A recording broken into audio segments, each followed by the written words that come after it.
Assalamualaikum warahmatullahi wabarakatuh dan selamat sejahtera. Hari ini kami ingin membentangkan tentang konsep metafizik menurut falsafah Islam dan isu semasa berkaitan dengannya. Seterusnya, apa itu metafizik? Metafizik dari segi etimologi ialah melepasi atau menjangkaui batasan atau sempadan alam semesta. Metafizik berasal daripada dua perkataan iaitu meta atau fizik. Meta bermaksud menjangkaui atau melepasi di sebalik atau atasan yang teratas. Manakala fizik ialah sesuatu perkara atau perkara yang bersifat zahir, material dan fizikal. Metafizik terbagi kepada dua iaitu pertama, falsafah yang bermaksud mengkaji fenomena alam di peringkat abstrak. Yang kedua, agama mengkaji fenomena yang tidak boleh disahkan melalui dunia tetapi melalui cara yang lain.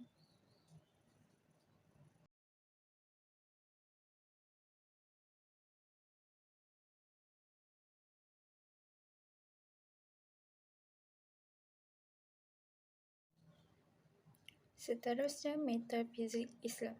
Metafizik Islam berpendapat akal manusia mempunyai limitasi dan had. Oleh itu, kaedah yang tepat untuk mencari jawapan bukanlah jawapan logik. Hasil daripadanya, ramai cendekiawan terutama cendekiawan barat cuba mengalih kaedah. Namun, hubungan yang terjalin antara fizik dan metafizik adalah hubungan antara. Adapun hubungan antara fizik dan transfizik merupakan hubungan antara sebab dan akibat. Metafizik bukan Islam lebih kepada pemahaman terhadap ilmu sains, khususnya fizik. Salah satunya adalah berkenaan kajian terhadap diri, tenaga dan kesan-kesannya.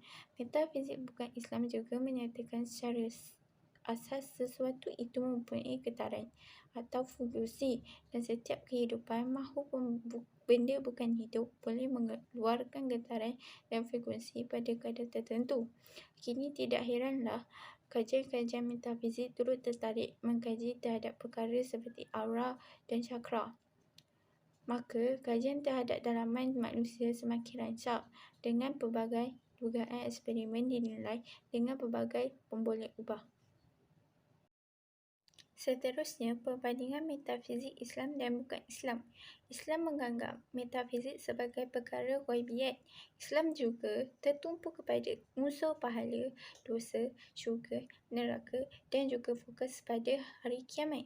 Manakala metafizik bukan Islam pula melalui pemahaman terhadap ilmu sains sahaja. Isu yang dapat dikaitkan dengan metafizik.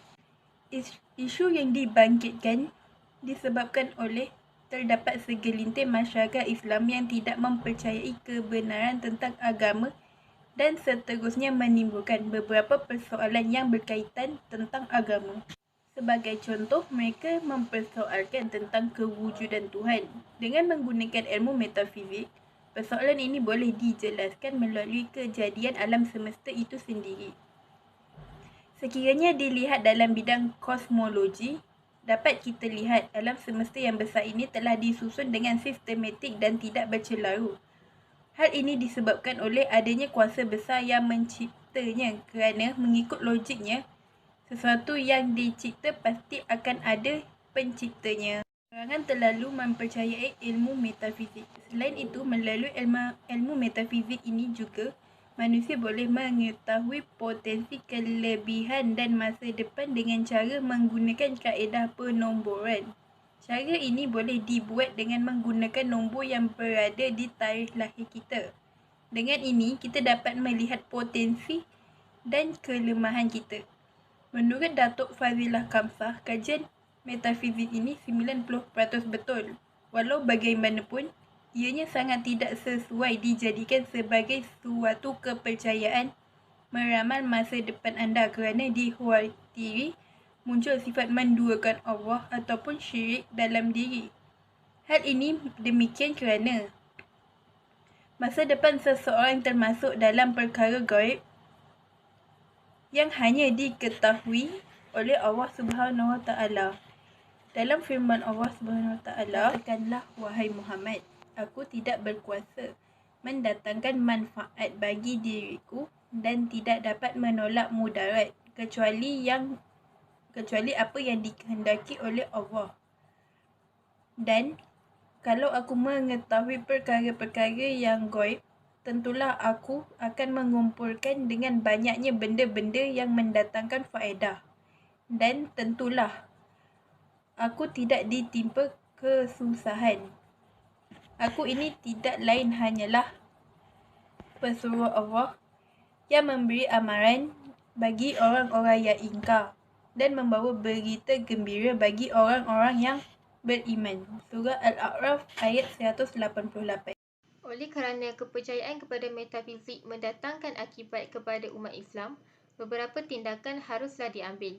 Kepentingan mempelajari ilmu metafizik haruslah ditekankan untuk mengenali apa itu asas metafizik. Ilmu ini haruslah difahami jika ingin menyentuh isu yang akan dibahaskan dalam lingkungan besar metafizik.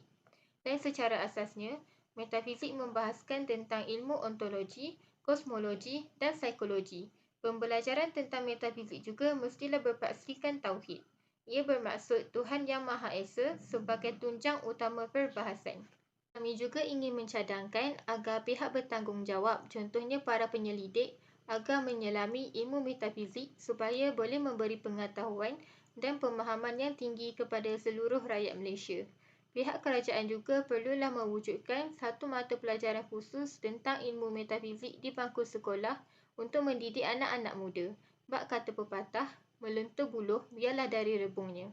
Akhir sekali, kami berharap agar pihak berkenaan dapat menyebarkan kesedaran dalam soal ilmu metafizik di laman sosial dan juga televisyen. Hal ini disebabkan oleh ia dapat meningkatkan kesedaran masyarakat, terutama kepada yang beragama Islam. Secara rumusannya, kita dapat melihat melalui kertas kerja ini bahawa kami telah berjaya membincangkan objektif, pernyataan masalah, isu perbincangan serta cadangan penyelesaian untuk tajuk metafizik ini. Selain itu, dapat dilihat melalui kajian ini adalah konsep metafizik itu sendiri, iaitu merujuk kepada sesuatu yang melampaui sempadan atau batasan. Dengan kata lain, metafizik ini ialah satu ilmu yang membicarakan mengenai perkara-perkara yang tidak dapat dilihat dengan menggunakan mata kasar. Terdapat dua pandangan yang berbeza mengenai bidang metafizik ini, iaitu daripada golongan teologi Islam dan golongan Barat. Metafizik ini perlu dipelajari oleh semua golongan masyarakat, khususnya yang beragama Islam. Hal ini dikatakan demikian kerana bidang ilmu ini sering dianggap kurang diberikan perhatian dan tidak penting kerana sifatnya yang sukar dibuktikan. Oleh itu, kita semua mestilah tidak mengambil ringan dengan segala ilmu yang telah disampaikan oleh tokoh-tokoh terkenal seperti Imam Al-Ghazali dan Aristotle, agar bidang ilmu seperti metafizik ini tidak disia-siakan begitu sahaja.